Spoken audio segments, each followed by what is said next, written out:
topics and opinions expressed in the following show are solely those of the host and their guests and not those of W4CY Radio, its employees, or affiliates. We make no recommendations or endorsements for radio show programs, services, or products mentioned on air or on our web. No liability, explicit or implied, shall be extended to W4CY Radio or its employees or affiliates. Any questions or comments should be directed to those show hosts. Thank you for choosing W4CY Radio. Draw me close to you, never let me go, and lay it all down again, to hear you say that I'm your friend. Hey, the Almighty Creator desires a deep personal relationship with you. If you die as an unbeliever, your spirit will live for a very long time as a disembodied ancestor spirit or demon. The Creator has said regarding unbelievers, "Why would I want someone to spend eternity with me when they do not believe I exist?" If you die as a believer without any form of relationship with the Creator, you'll end up in the outer darkness, a cold, black, terrible place with weeping and wailing and gnashing of teeth, your teeth, the trash heap of heaven. Father has said concerning such believers, "Why would I want someone to be close to me in heaven, which inherently means I will give them great prestige and authority, if they do not have a deep personal relationship with me and have not proven to me that they can be trusted in this life?" In stark contrast, if you make a real effort to seek relationship with the Almighty, the rewards in the life to come are huge. A glorious resurrected body, great prestige, great authority, and a permanent close relationship with the Creator and with Yeshua, who you may mistakenly know as Jesus.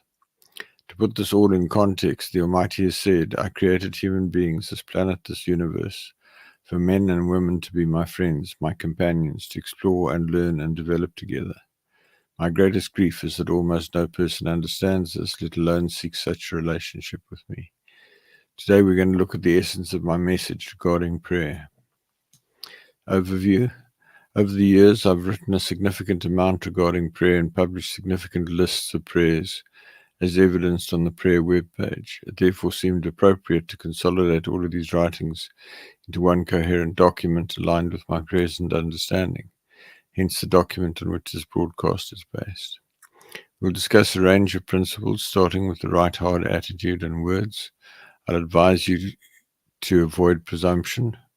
We will note that a prayer is a petition in the court of heaven.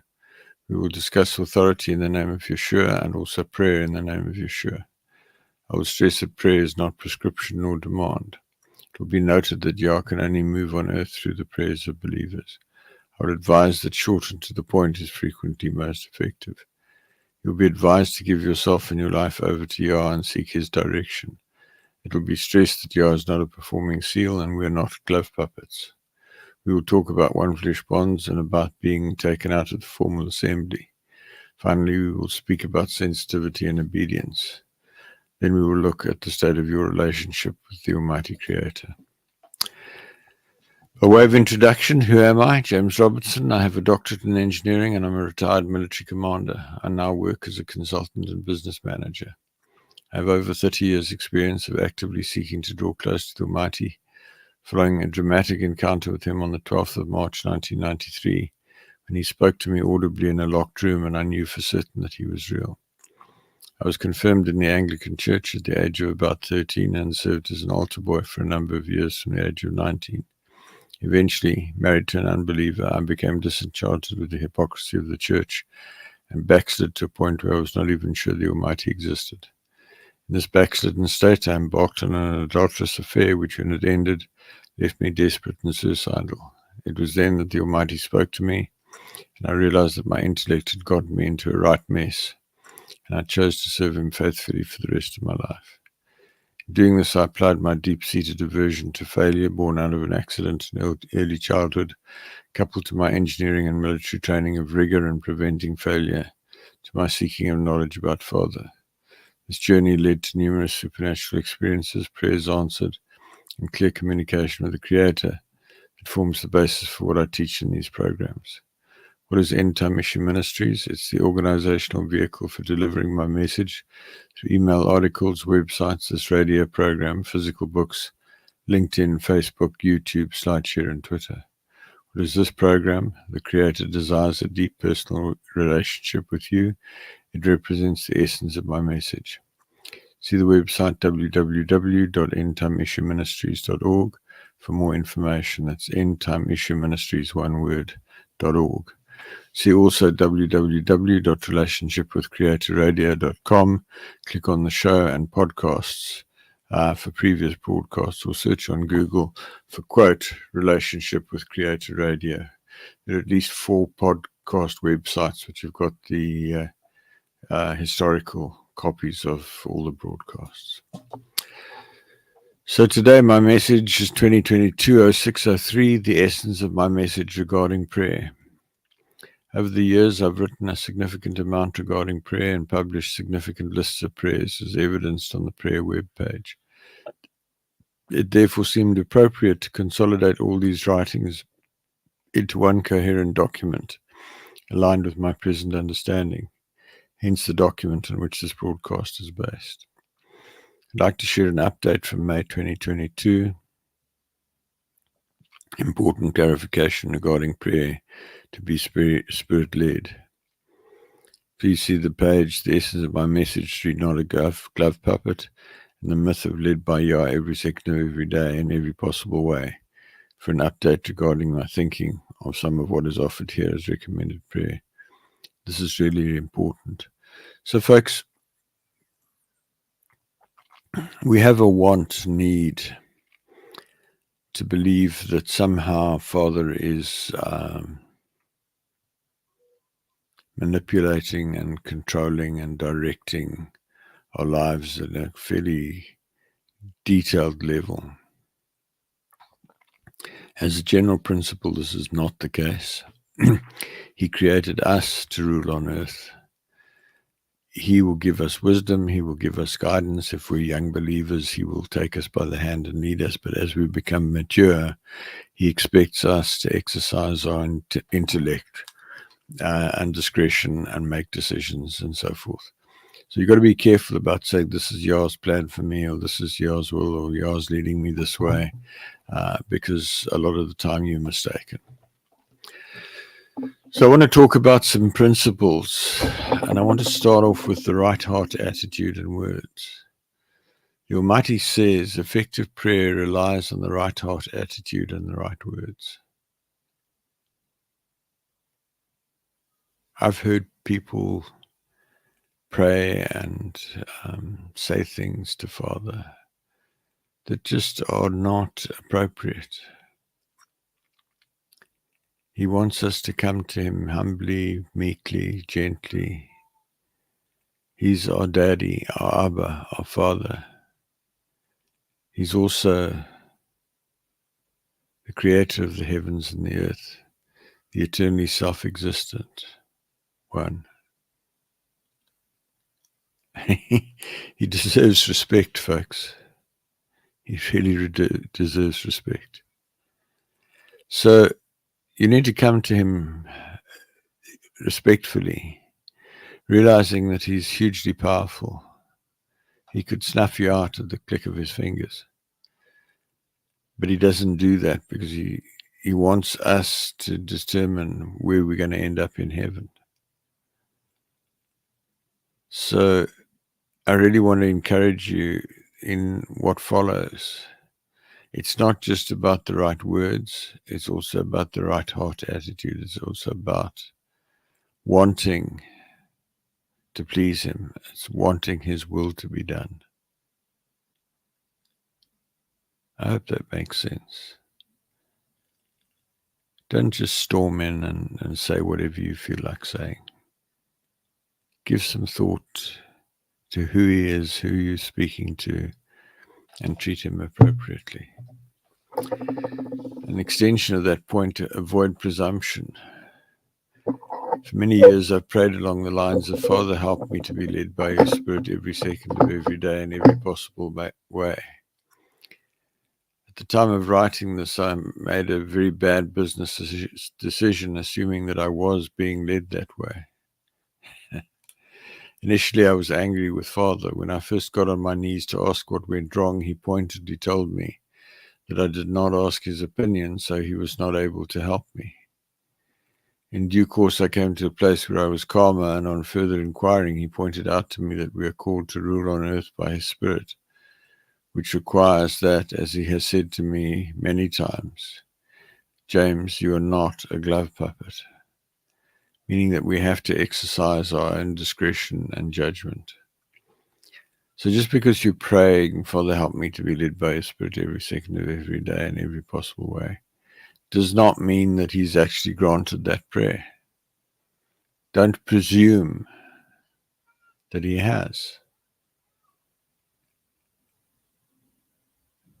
I encounter a significant number of people who are convinced that their lives are playing out according to some script that Father has written years ago, and therefore that if things are going badly, it's because Father wants to teach them something or test them in some way. And if things are going well, it's because Father wants them to go well. Folks, it's not the case. If things are going badly, it's because you've messed up. If things are going well, it's because you've done well. Father wants to bless you and prosper you. He can only do that if you cooperate with him and work with him. And if you just stumble along day by day believing that Father's leading you in everything, you're not going to do what's necessary for you to prosper. So accordingly, I want to advise a correction in the advice I've given on the website previously. Do not pray as I've indicated above. Note that for the same reasons, there are limitations on prayers like open the doors you want open in my life and close the doors you want closed, and bring the people you want into my life and take the people you do not want in my life out. These prayers are applicable to new believers and inexperienced believers. They're not applicable as you grow and mature and are expected to take responsibility for your actions in life and in service to Father. It's really important to recognize that we must exercise discretion, judgment, and discernment in our day-to-day decision-making, both in general living and commerce and ministry. Apologies if you've taken me at my word and been praying as above and making decisions accordingly. It's a very sobering experience a few years ago when at the time that I wrote this, I really was going forward believing that things were happening because Father was making them happen. Then it turned out it wasn't the case. And I'd done some really unwise things that caused me substantial pain and substantial loss in some cases. And big wake-up call. So if you are carrying on your life believing that Father's leading you in everything, sorry folks, it's not true. If you want something to happen, you need to ask for it to happen, and you need to do whatever you need to do to make it happen. You're called to rule on earth, not to be a glove puppet, not to be manipulated and controlled. Then petition in the court of heaven. Prayer is petition to the court of heaven. A petition to a court is called a prayer. Thus a prayer is a petition to the court of heaven. That is to Yah himself as the judge of all the earth. You should not pray to Yeshua. There are prayers that are extremely powerful and prayers that are of some value, and the vast majority of prayers are meaningless or presumptuous or so wrong that they're sinful and can open the door for demonic attack. Note that fellowship with Father and conversation with him is not prayer, it is fellowship or conversation. Prayer is specifically when you're requesting something that needs an action on the part of Father to your benefit or to the benefit of someone else you're praying for.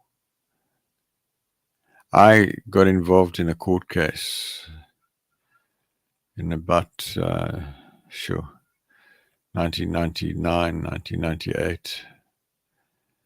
And one of the things I learned in that court case was that the document of what I appealed for from the court was called a prayer. That was quite an eye opener, and I've since become increasingly aware of the throne room and the throne, etc. If you read the book The Final Quest by Rick Joyner, where he's taken up into heaven, you'll get a very clear picture of the prayer and of the throne. And so it's important to understand that when you pray, you're going before the court of heaven. Yah is the judge. Yeshua is the advocate. The satanic and demonic realm are the prosecutors. You're going to court and you're saying, Father, in the name of Yeshua, I ask you to do this for me or to do that for me. So you should come humbly and respectfully. Then authority in the name of Yeshua. Note that you can only pray with authority in the name of Yeshua once you've gained a revelation of the authority that he gained through his sinless life and death, and that he delegated that authority to those who follow his example and leadership and serve the Almighty faithfully. See the article, The Miracle of Yeshua's Death, Jesus' Death, on the website.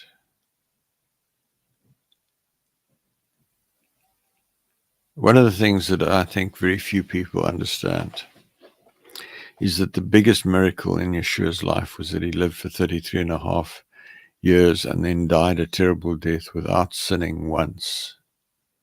Because he died without sinning once, he became the firstborn from the dead. He was instantly resurrected, and he was instantly granted the most powerful position of any created being in heaven. Along with that came the authority over Satan, because by living free of sin, he had gained authority over Satan. He delegated that authority, Yeshua delegated that authority to those who follow him. And by implication, if you want to exercise that authority, you need to be free of sin. There's a sloppy attitude to sin in many, many believers. Yeshua died so that you had a way to easily repent of your sin, but fundamentally you're required to live free of sin. I can't stress that enough. If you do that, you have authority over the satanic and demonic realm. If you slipshod about sin, you can try and use the authority of the name of Yeshua, but it's not going to get you very far. Then prayer in the name of Yeshua. Only prayers by new believers and with regard to combat against the satanic and demonic realm should be prayed in the name of Yeshua. All other prayers should be prayed directly to Father Yah. This is what I've been saying for quite a few years. I've recently come to the conclusion that there's no harm in praying in the name of Yeshua more widely. And so I've kind of relaxed the constraint that I've imposed on myself in that regard in the last few months. So I do use the name of Yeshua in prayer because he did die that terrible death for us. And he did say, if you ask in my name. So he will petition on your behalf if you ask in his name. So I apologize for that. I would say you can pray in the name of Yeshua more than I've indicated in the past, and in fact, more than even that I've indicated in this document that I'm sharing with you today. So I encourage you just to really get a grip on how powerful Yeshua is and what he achieved through his sinless life and death. And I want to stress that prayer is not prescription, it's not demand. I said this earlier, prayer should be humble. It's not prescriptive, presumptuous, or demanding. Many mistake prayer in presumption for prayer in emunah, prayer in faith. The most effective prayer is with a broken spirit and a contrite heart. But this is only possible when the Spirit moves on you to pray in this manner. One short prayer in this heart attitude, inspired by Father's Spirit, can achieve major breakthroughs and movements. I've had a number of occasions where things have been really, really difficult, and I've sobbed my heart out before Father and said, Father, I can't take this any longer. Please do something. And in each of those occasions, he has moved. He's done something dramatic. The most notable about that was at the end of my first marriage. I'd been married for in a relationship for 24 years, married for 18 years. My wife was verbally abusing me, manipulating me, abusing the children verbally. And I just couldn't take it any longer. I said, Father, just please get me out of this. Find me a woman who will be a mother to my children. And literally in the space of about 4 weeks, Father revealed what was going on. He gave me the confidence to file for divorce, and he brought a woman into my life who was a wonderful servant of his, and we consummated a union not long after that. I wasn't prepared for what happened with the church, but the point was that my prayer in desperation was answered. And I'm not saying that you should work up desperation. That only happens. It's something that comes from Father, comes from his spirit, that broken spirit and a contrite heart, to really cry out to him. But as a general rule, you should not be telling Father what to do. You should not presume that because you've prayed in faith, it's going to happen. There's a delicate line between emunah, faith, pray as you pray, believe you receive, and being presumptuous about that. So you can give thanks. You can say, Father, I thank you that you have answered my prayer. And at the same time, don't just go and do stupid things because you think that your prayer is going to be answered. Yah can only move on earth through the prayers of believers. It's vital to recognize that Yah gave all authority on earth to Adam, who then proceeded to give it to Satan. Yeshua regained this authority, but immediately handed over to those who followed him. This Yah can do nothing on earth save that a son or daughter of Adam first prays that thing into existence in the name of King Yeshua. Thus, if you're truly in tune with Yah, you may find yourself praying some remarkable and even unsettling things. Expecting Yah to do something in your life if you've not first requested it and give him permission is futile. You're not a glove puppet. Father's not going to manipulate things to your benefit without you asking him to help you. If you want to have a change in government, the only way that Yah is going to get involved in that is if it's his will. You can pray what you like. The fact of the matter is that you find in any electoral situation that there are a whole bunch of people who are praying for the one president or the one political party, and there are a whole lot of people on the other side praying for the other political party, and they're all praying, Father, let this one win the election. And the sobering thing is that Father is indifferent to that election, unless he has some reason. I've been impressed by Father on 2 occasions to pray about political circumstances, where Father said, if this happens, if this one becomes president, it will cause more people to draw closer to me. Which is not the reason why people are praying for that person to become president or that outcome of that referendum or whatever. So you need to get close to Father if your prayers are going to be really effective. Then short and to the point is frequently most effective. Yeshua spoke against praying with many words. Pray concise and to the point prayers. Lengthy prayers prayed with your understanding are likely to get in the way of Yah, not help him. He needs crisp, clear prayers that give him maximum room to act.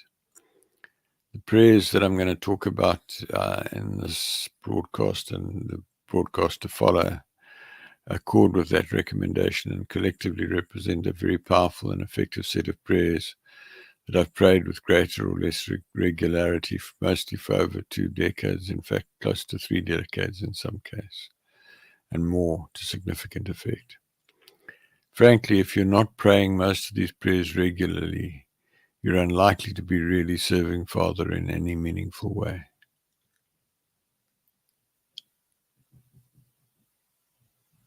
The key point is you need Father to help you. So you need to respectfully ask him to help you. And you need to believe in faith that he's helping you. But if you're praying for financial breakthrough, that does not relieve you of the responsibility to manage your finances carefully and not to spend money you don't have. Many, many years ago, I fell into the trap of believe you receive, but as you pray, believe you receive. Believing that extra finances were coming in, and on several occasions I did some really stupid things because of misplaced faith there. Give yourself and your life over to Yah. Seek his direction. One of the most important decisions that one can make as a believer is to recognize that one knows so little and understands so little, and prayers prayed with your understanding and a life lived according to your understanding are likely to be at best futile and at worst highly destructive. Once you've reached this realization, the next thing to do is to understand that the best solution is to ask God to take charge of your life and give you direction by His Spirit. And just to clarify that in the light of what I said earlier, you can ask Him to guide you and what have you, but you still have to exercise your will. It's no good lying in bed and saying, Father, I thank you that you pour out millions of dollars in my bank account. It's not going to happen. If you want to earn millions of dollars, you better get out there and get a really good job and work really hard. And then maybe it'll happen. Father will give you wisdom. He'll give you favor, etc. But, and also it's got to be something that's in your capability and your knowledge and experience, your competence to do. He's not going to click his fingers and pour out blessings on you. It's just not going to happen. And there are verses in the Bible which lead to that interpretation, so you've got to be a little bit careful there. When I pray to Yah formally, usually at the end of the day before going to sleep, I generally open, Father, I thank you for this day and for your chesed and your chen, your love, your loving kindness, your mercy, your grace, your favor. I ask you for wisdom and understanding in all that I do. I see the above as foundational for day-to-day living. At the same time, take note of my opening caveat, that you're not a glove puppet and you must exercise your will, discretion, and judgment, and take responsibility for your actions. Chesed is covenant love, your love, loving kindness, mercy, grace, and chen is favor. I use those words in preference to the English as not on a slavish level, but where I can, simply because they're richer and there are some elements of mercy, grace, favor, love in English that are a little suboptimal. So it's not a big deal if you use them, and it's nice for Father if you use chesed and chen. So if you ask for wisdom and understanding, it'll help you to do things that are wise and productive and potentially make you a very profitable servant, employee, business owner, etc. But those prayers are not enough. You still have to exercise your discretion. You need to be thoughtful about what you do. You need to be careful about how you manage your money and so on and so forth. And then Yah is not a performing seal. Many of the prayers prayed by most people instruct Father as to what he should do. That's not acceptable. regarding to those prayers, Father has said to me, I'm not a performing seal. So I want Joe Bloggs to be president. Or I thank you, Father, that you will make Joe Bloggs president. Unless you've spoken to Father very clearly and established that Father wants Joe Bloggs to be president, you're walking in foolishness, presumption, and at best your prayer is not going to be answered, and at worst you're going to bring judgment on yourself. It's not your place to dictate to Father what he should do. You can ask him, you can petition him. There's an Afrikaans word, smeek. Father, ek smeek jou. I prayerfully and submissively implore you to grant me this petition. You've got to be very careful there. People get into familiarity. Familiarity breeds contempt. And they just don't treat Father right. So I just want to share that with you.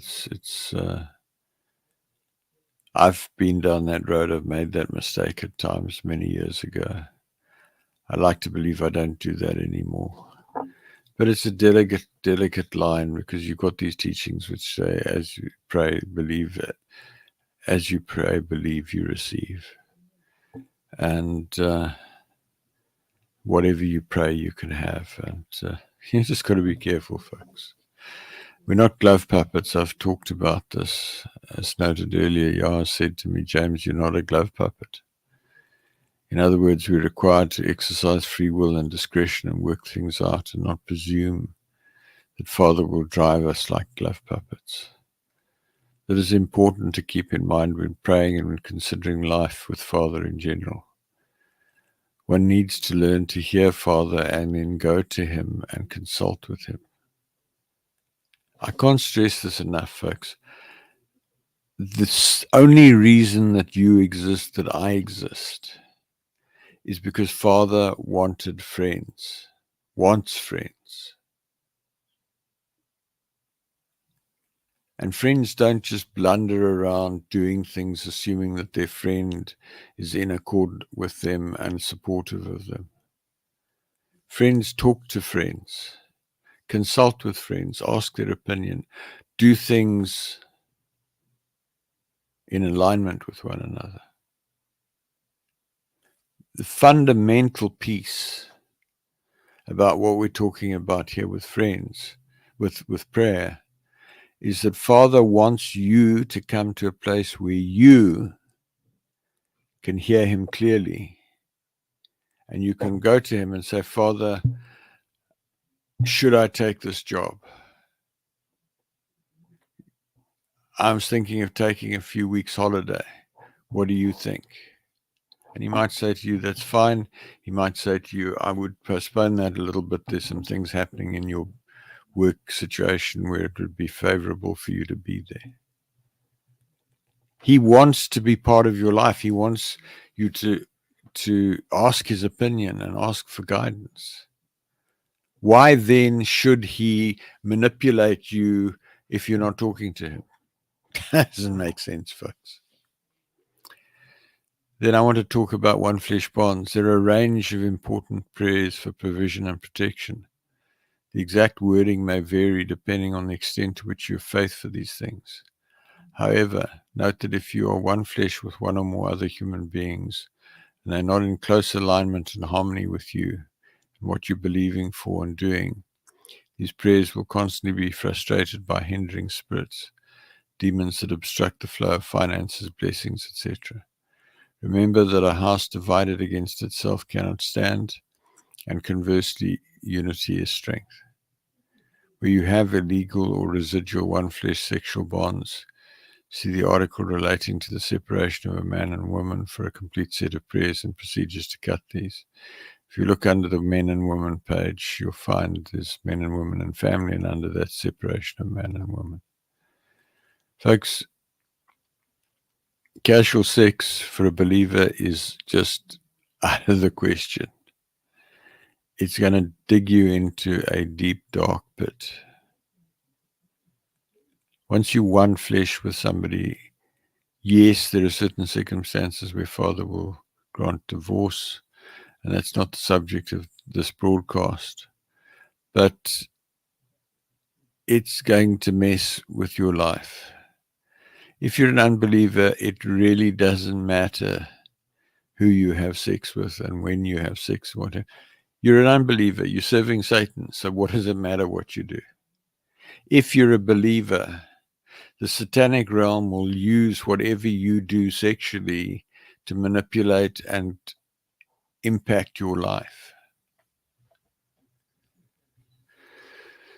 So even phone sex or WhatsApp sex or Zoom sex or Teams sex or Skype sex or whatever is out, unless it's in the context of a lifelong relationship.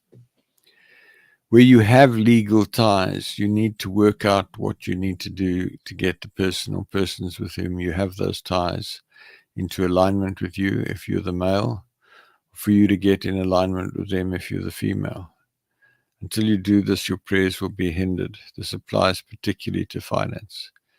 Note that if you're one flesh with another who is not serving Yah, or one who is but who gets into fear, rebellion, treachery, etc., the anointing will be drained out of you and you will become weak. Conversely, there will be limits on the extent to which Yah is able to answer prayers under these circumstances. So I'm talking about a situation there a moment ago where the man leads and the woman is in submission. If in your life you want it the other way around, that the woman leads and the man's in submission, as long as you agree those terms and then you stick to them, that's between you and Father. There's some reason to believe it may not work very well, but there are cases where it does work very well, and that's not something that I'm going to get into a debate with you about.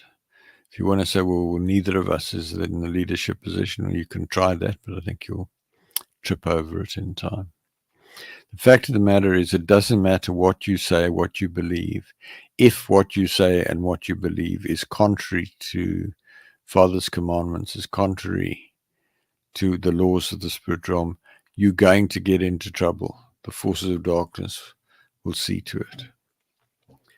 Then being taken out of the formal church or the formal mosque or the formal synagogue or the formal temple.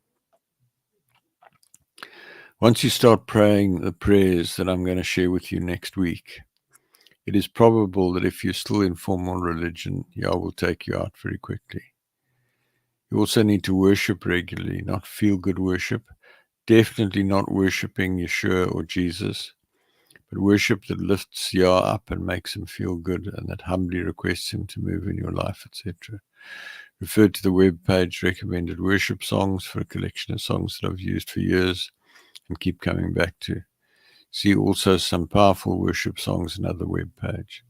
There are many others, but not many that have the significance and anointing that those listed here have. Every now and then I come across one or two extra songs which I add, and they're on the powerful worship songs page.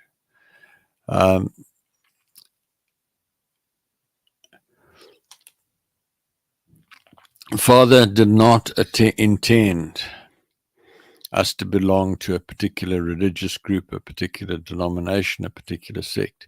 He intended us to have a deep personal relationship directly with him. So as you start to get close to him, he's going to say to you, come out of her, my people. Whether that's the church, the mosque, the synagogue, the temple, it doesn't matter. Any formal assembly of people where there is structure and organization such that there is a man or woman at the head who's giving direction and teaching to the people underneath him. By all means, listen to the teachings of others, but do not become subservient to that person. Then sensitivity and obedience. Praying the prayers is not enough. You need to be sensitive and obedient. Yah cannot start closing a door. Yah can start closing a door, but you can storm through it or block it open or ignore it or whatever. You can ignore his voice. You need to practice hearing his voice. You need to get on your knees or your face so you can hear better. You need to do things because you think you hear his voice. If you think Yah has spoken to you, then act.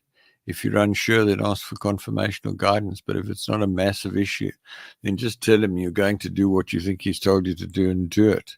And check in with him if you did it right. Ask him to guide you to close and open doors, etc. as appropriate. Spending hours or days or weeks checking and double checking is not helpful. Walk by emunah, faith. Just do it.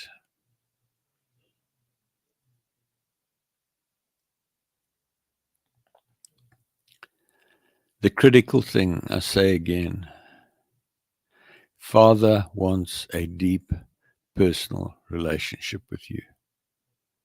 The single most important thing for you to do in this life is to develop that relationship.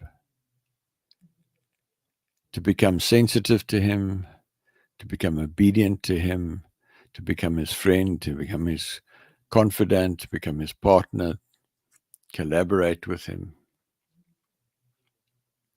and do his will. And if you ask him for something, assume he's granted what you've asked for, and be sensitive to whatever's happening and work with it. With regard to expecting other people to confirm and advise you, if you're young and inexperienced, well, maybe for a while. But Yah wants you to hear him and obey him. It's better to do something because you think Yah told you to do it, but are not sure, than it is to not do that thing because you're not sure. And obviously, I'm not talking about sort of high-risk, silly things. Yah wants obedient servants. And servants do not argue with their master. Yes, we do, but that is not what Yah wants. There's a fine balance here, folks, between on the one hand being a servant and the other hand being a child, and on the other hand being a friend. Now, there are not many people who are friends, but that doesn't alter the fact that Father wants you to become his friend.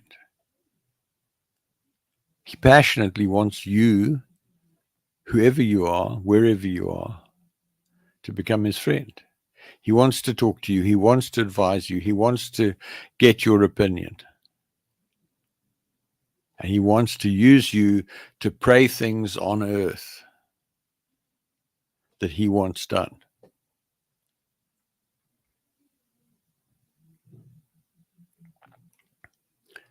So you go through a progression of being a servant, of being a child, of being a friend. The things that you can do as a friend that you can't do as a servant. And there's a dichotomy that at the same time that you're a friend, you are also still at some level a servant. So don't get into presumption again. So folks, that's all I've got time for tonight. I'll continue with that next week. And I want to close by asking you, what is the state of your relationship with the Almighty Creator? I'd like to ask you to critically examine where you are relative to the Creator. Do you talk to him constantly throughout the day and allow him to lead you in every possible way? Are you conscious of him at all times? Do you worship him at every opportunity? Do you count him your friend? Have you clearly and unambiguously heard him call you friend? If not, you're failing in your life purpose and you'll be bitterly disappointed when you die.